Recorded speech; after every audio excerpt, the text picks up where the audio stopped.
Pedagogía. Sección 1. Introducción. Parte 1. Esta es una obra del maestro y filósofo Immanuel Kant. Introducción. Estas son las lecciones sobre pedagogía que Kant impartió en la Universidad de Königsberg y que, recogidas por su discípulo F.T. Ring, fueron publicadas con aprobación del mismo Kant en 1803. El hombre es la única criatura que ha de ser educada, entendiendo por educación los cuidados, sustento, manutención, la disciplina y la instrucción, juntamente con educación. Según esto, el hombre es niño pequeño, educando y estudiante. Tan pronto como los animales sienten sus fuerzas, las emplean regularmente, de modo que no les sean perjudiciales. Es admirable, por ejemplo, ver las golondrinas pequeñas, que apenas salidas del huevo y ciegas aún, saben, sin embargo, hacer que sus excrementos caigan fuera del nido. Los animales, pues, no necesitan cuidado alguno. A lo sumo, envoltura, calor y guía, o una cierta protección. Sin duda, la mayor parte necesitan que se les alimente, pero ningún otro cuidado. ¿Se entiende por cuidado, Wartung? Las precauciones de los padres para que los niños no hagan un uso perjudicial de sus fuerzas.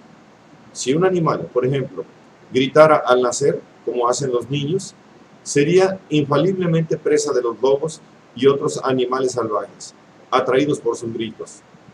La disciplina convierte la animalidad en humanidad. Un animal lo es ya todo por su instinto. Una razón extraña le ha provisto de todo. Pero el hombre necesita una razón propia. No tiene ningún instinto, y ha de construirse él mismo el plan de su conducta. Pero como no está en disposición de hacérselo inmediatamente, sino que viene inculto al mundo, se lo tienen que construir los demás.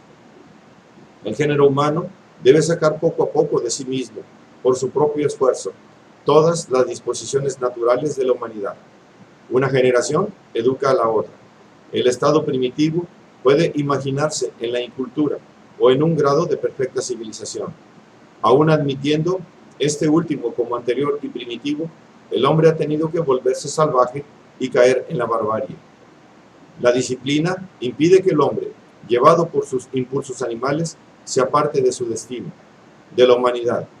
Tiene que sujetarle, por ejemplo, para que no se encamine, salvaje y aturdido, a los peligros.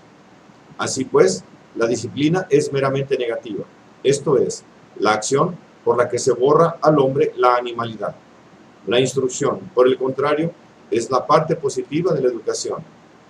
La barbarie es la independencia respecto de las leyes. La disciplina somete al hombre a las leyes de la humanidad y comienza a hacerle sentir su coacción. Pero esto ha de realizarse temprano.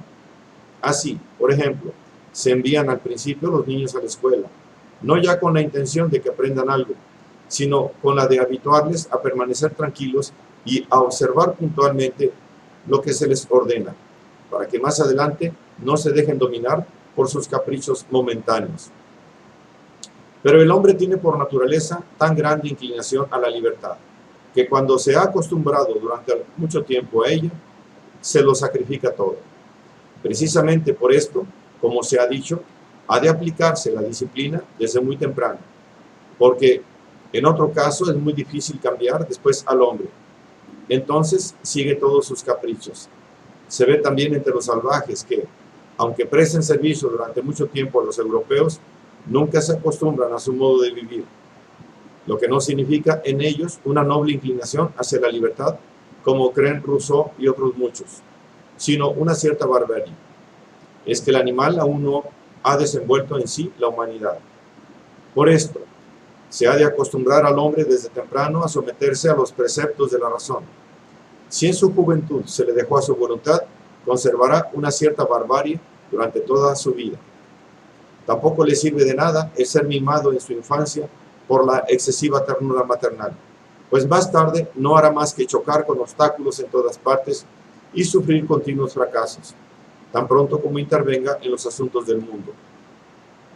Este es un defecto habitual en la educación de los aristócratas, pues por nacer destinados a mandar, nunca se les contraría. Es preciso desbastar la incultura del hombre a causa de su inclinación a la libertad. El animal, al contrario, no lo necesita por su instinto. El hombre tiene necesidad de cuidados y de educación. La educación comprende la disciplina y la instrucción. Ningún animal que se sepa necesita de esta. Ninguno de ellos aprende nada de los viejos, excepto los pájaros, que aprenden su canto.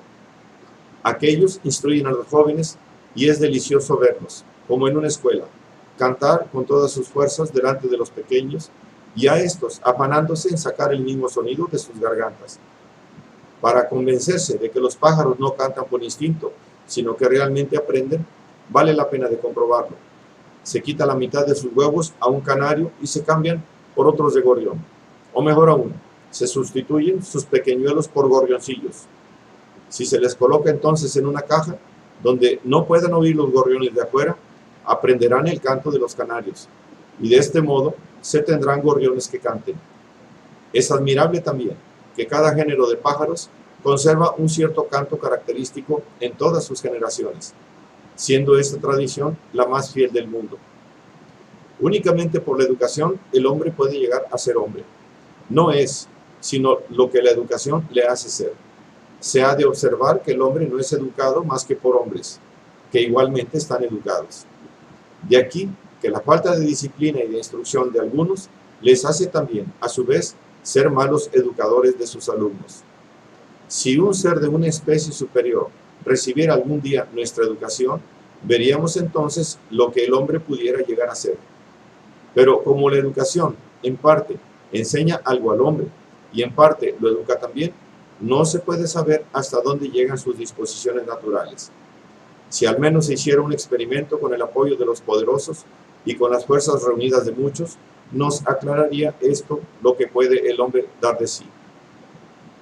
Pero es una observación tan importante para un espíritu especulativo, como triste para un amigo del hombre, ver cómo los poderosos, la mayor parte de las veces, no se cuidan más que de sí y no contribuyen a los importantes experimentos de la educación para que la naturaleza avance un poco hacia la perfección. No hay nadie que haya sido descuidado en su juventud, que no comprenda, cuando viejo, en qué fue abandonado, bien sea en disciplina, bien en cultura, que así puede llamarse la instrucción. El que no es ilustrado es necio, quien no es disciplinado es salvaje. La falta de disciplina es un mal mayor que la falta de cultura. Esta puede adquirirse más tarde, mientras que la barbarie no puede corregirse nunca. Es probable que la educación vaya mejorándose constantemente y que cada generación dé un paso hacia la perfección de la humanidad, pues tras la educación está el gran secreto de la perfección de la naturaleza humana. Desde ahora puede ocurrir esto, porque se empieza a juzgar con acierto y a ver con claridad lo que propiamente conviene a una buena educación. Encanta imaginarse que la naturaleza humana se desenvolverá cada vez mejor por la educación y que ello se puede producir en una forma adecuada a la humanidad. Descúbrese aquí la perspectiva de una dicha futura para la especie humana. El proyecto de una teoría de la educación es muy noble e ideal y en nada perjudica, aun cuando no estemos en disposición de realizarlo. Tampoco hay que tener la idea por quimérica y desacreditarla como un hermoso sueño, aunque se encuentren obstáculos en su realización. Una idea no es otra cosa que el concepto de una perfección no encontrada aún en la experiencia. Por ejemplo, la idea de una república perfecta, regida por las leyes de la justicia. ¿Es por esto imposible? Basta que nuestra idea sea exacta para que salve los obstáculos que en su realización encuentre. ¿Sería la verdad una mera ilusión por el hecho de que todo el mundo mintiese? La idea de una educación que desenvuelva en los hombres todas sus disposiciones naturales es sin duda verdadera.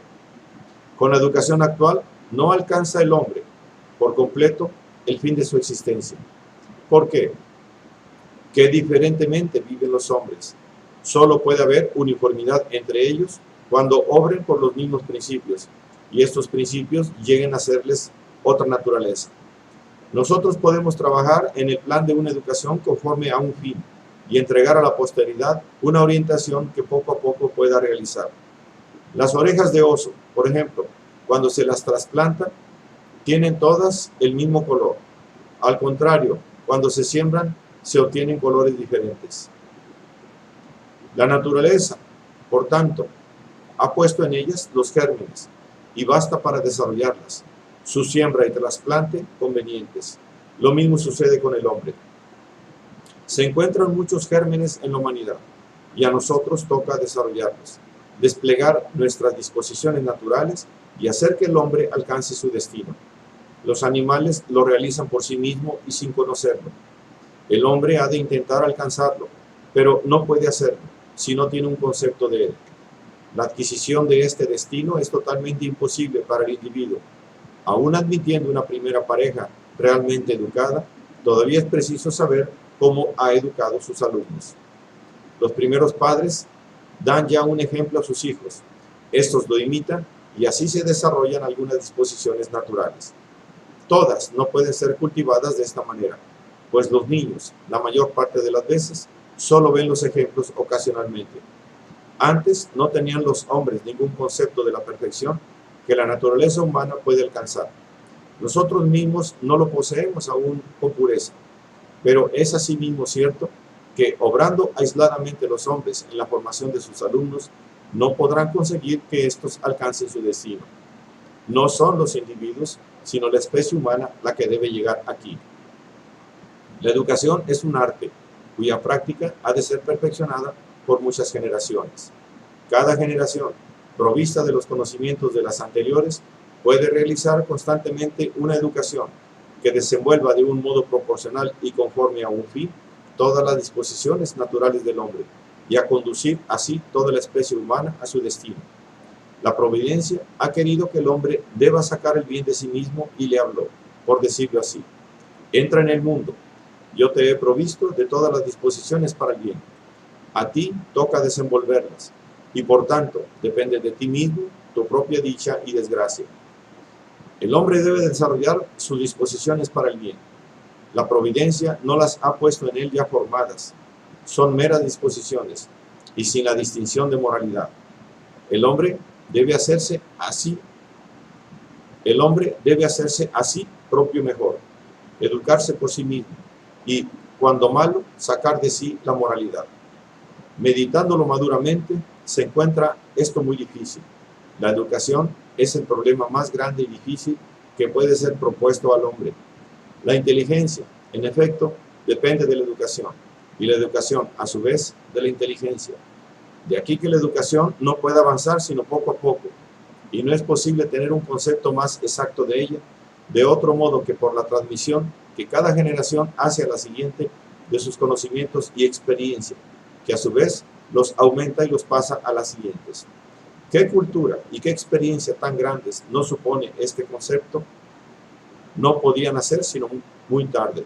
Nosotros mismos no lo hemos podido obtener en toda su pureza. Debe imitar la educación en el individuo, la cultura que la humanidad en general recibe de sus diferentes generaciones. El hombre puede considerar como los dos descubrimientos más difíciles, el arte del gobierno y el de la educación. Y sin embargo, se discute aún sobre estas ideas. ¿Por dónde, pues, empezaremos el desenvolvimiento de las disposiciones humanas? ¿Debemos partir del estado inculto o por uno ya cultivado? Es difícil imaginarse un desarrollo partiendo de la barbarie. Por esto lo es también el concepto de los primeros hombres. Y vemos que, iniciándose aquel en semejante estado, se ha vuelto siempre a caer en la animalidad, y que otra vez se han necesitado numerosos esfuerzos para elevarse. En los más antiguos informes escritos, dejados por pueblos muy civilizados, encontramos que estaban en una gran proximidad a la barbarie. ¿Y qué grado de cultura no supone ya el escribir? Tanto que respecto al hombre civilizado, se podría llamar al comienzo del arte de la escritura el principio del mundo. Toda educación es un arte, porque las disposiciones naturales del hombre no se desarrollan por sí mismas. La naturaleza no le ha dado para ello ningún instinto. Tanto el origen como el proceso de este arte es, o bien mecánico, sin plan, sujeto a las circunstancias dadas, o razonado. El arte de la educación se origina mecánicamente en las ocasiones variables donde aprendemos si algo es útil o perjudicial al hombre. Todo arte de la educación que procede solo mecánicamente ha de contener faltas y errores, por carecer de plan en que fundarse. El arte de la educación o pedagogía necesita ser razonado, si ha de desarrollar la naturaleza humana para que pueda alcanzar su destino. Los padres ya educados son ejemplos, conforme a los cuales se educan sus hijos, tomándolos por modelo. Si estos han de llegar a ser mejores, preciso es que la pedagogía sea una disciplina. Si no, nada hay que esperar de ellos, y los mal educados educarán mal a los demás.